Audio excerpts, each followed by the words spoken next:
guys, it is the first Friday, well, sort of, the first Friday that I've done a video in 2022.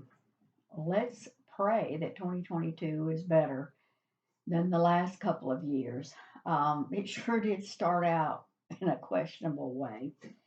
By the way, I was looking back through these videos. I saved these videos on a camera roll that's in my files, and I think there's been over 110 of them. I took a deep breath with that. Some of these videos have been really kind of challenging. I've barely run a comb through my hair, and I've barely slapped on makeup. Look pretty rough in some of them. But I've always felt like it's more important to get information out to y'all than how I look or where I am. Some of them I'm in the office, some of them I'm at home like I am today.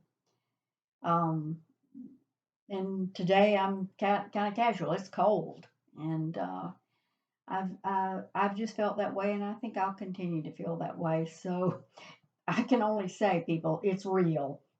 It's about the best I can do. So a quick update. Um, this has been a pretty long journey, but right now we are in an unbelievable time. This is the biggest surge that we've ever been in, and it's not just us. It is truly all across the nation, and it is not over. The projections are that the peak, the mind you, on this surge will not be for probably around a month, maybe the 1st of February, the first week in February. Man, we gotta hold on for a long time. That's kind of scary. I can only plead to y'all, please be patient. Um, Try to be gentle and kind with each other. And I know that ain't easy. I understand. I've been short tempered. It's kind of like one more button pushed and I'll just go flying off the edge of this pandemic.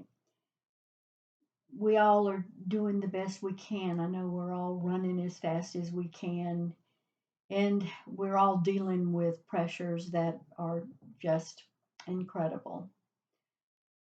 Uh, we will continue to be strong and try to understand and remember. If you haven't read that poem by Amanda Gordon, read it. I read it almost daily.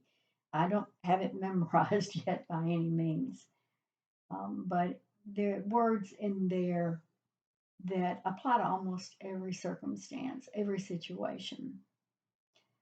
We weren't ready for this, in her words, but we are ready to buy it, and that is truly the case. Um, at least now the PPE supply chain is better than it was in the early days of 2020.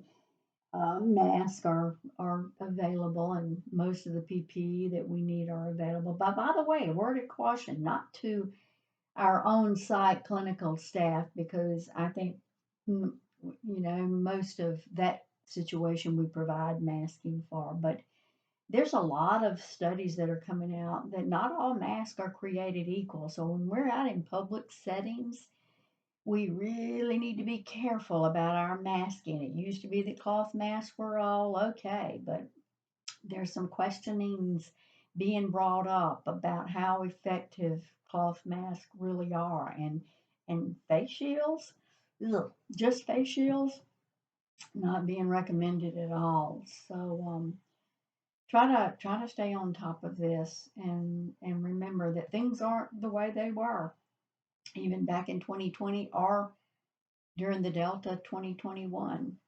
Omicron is a whole different animal. So let's just let's just buckle up. Um, we have also an unprecedented number of staff that are in quarantine. Over the last several days, it's ranged anywhere from 20 to 25 or what have you. We have implemented those CDC guidelines. around healthcare workers and how we're able to get our healthcare employees back to work in a timely manner, safely and effectively, and according to the CDC guidelines. It's complicated. I've already emailed that out to y'all once. It's complicated. I make no bones about it. But it does help in being able to get essential workers back. But if you're not essential, or if you have the option of being able to work from home, we are really, really encouraging that. That's why here I am. I'm at home. Um, I'm a lot older than a lot of you, so I really don't want to be in a risky situation. So, um, please consider a booster if you've already been fully vaccinated and you're eligible. Pfizer just changed its recommendations and was approved that the Pfizer booster could be given after 5 months instead of originally it come out as 6 months. And why? Because these boosters are proving to be really, really, really effective against Omicron. So if you're kind of thinking, well, I already got my full vaccination, really consider the booster. The booster will only take 2 weeks to become effective. And when that surge peaks around here in February, you could have a lot more immunity than you have today. Um, so please, please consider that if you're eligible. Boosters are not mandatory yet, although I heard that MUSC had made boosters mandatory. They were one of the first healthcare providers in the state to make the vaccination mandatory, and of course they're leading the way with making the booster mandatory. So, but not us, not us. But I really, really plead and beg with you, get that booster if you're eligible. Um, those free at-home test kits, we got a little bit more in shipments this week, and so far, we may have to start limiting and kind of come down off of the 5 number that we were giving out to employees earlier, but we kind of got to play this by ear and see how it goes. If you need a test kit, we really want to get them in your hands. We also really, really want to get them in the hands of patients. I frankly think it made a big difference. In Although it sounds like we've got a lot of staff on quarantine, as large as we are, over 600 staff, that's really not the story that I'm hearing from a lot of other organizations.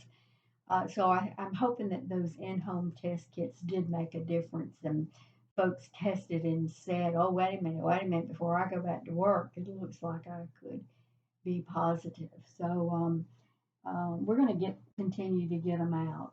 Speaking of uh, the situations with COVID, the monoclonal antibody infusion has really been a challenge.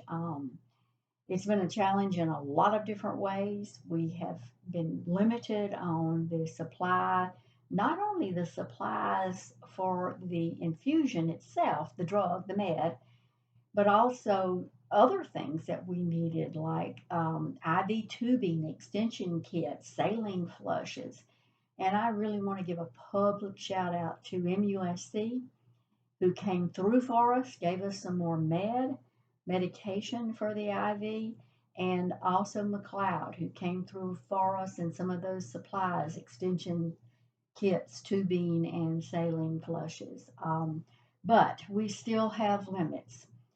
The state is implementing a statewide recommendation from a committee that's called the Therapeutics Advisor Committee, and we have been actually implementing these restrictions and screenings even earlier this week. We can't do monoclonal antibody infusions on everybody like we could in the past due to these limitations of the medicine, the sotrovimab, and also, frankly, due to the limits that our staff have. They are truly exhausted. They did over 1,000 in just 9 days.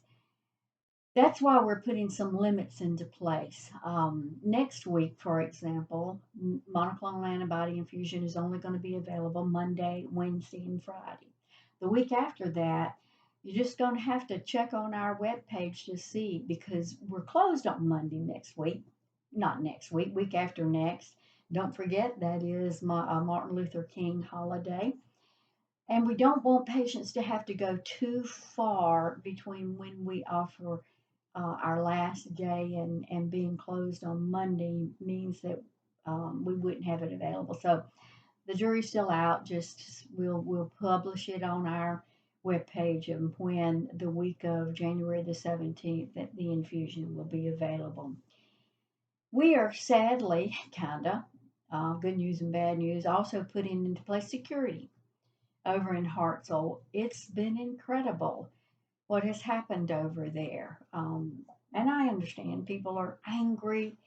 They get angry when they learn that they aren't eligible for infusion or that it's closed or something like that. So uh, I can't allow our staff, whether it's regular staff over in the other large areas of Hartsville or our infusion staff, be subject to anything like that. So we are putting into place some security to be able to manage that. And we'll see how long we have to keep that in place.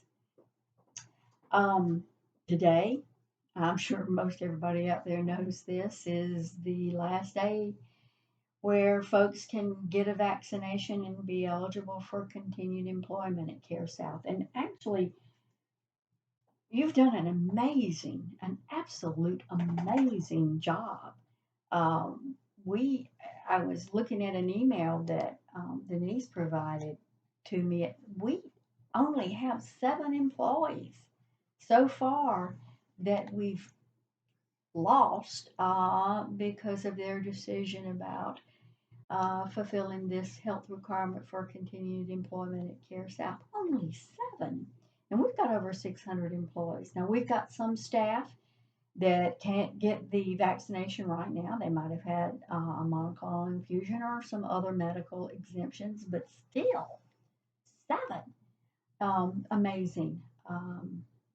It really has shown your commitment to the mission and vision of CareSouth, serving the patients that we serve while being safe for each other and safe for our patients. So great job, folks. Great job.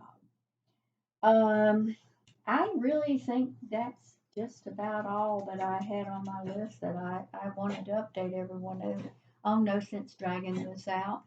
So unless I forgot something, I'll put it in my email. But y'all stay safe, be careful, be very, very careful out there, and let's stay as healthy as we can.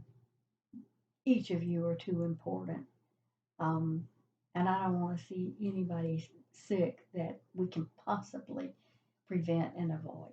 Take care. Bye bye.